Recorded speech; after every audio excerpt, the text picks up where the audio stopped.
Yuck. Feel bad. Yuck, yuck, yuck. So you guys check it out. This is a Virux. Basically, it's the new filter for our UV Care purifier, which we use every day. And it works so well because we have it right by our kitchen door.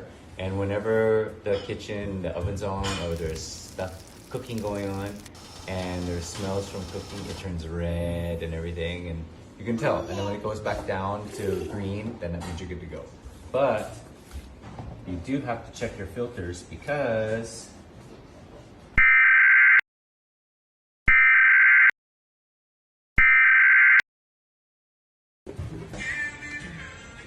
so I will clean this, but this is what we're taking out.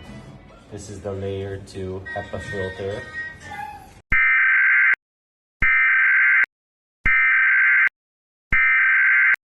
And replacing it with a brand new one. This is how it's supposed to look.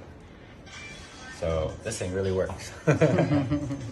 Okay, clean it muna before we put it in.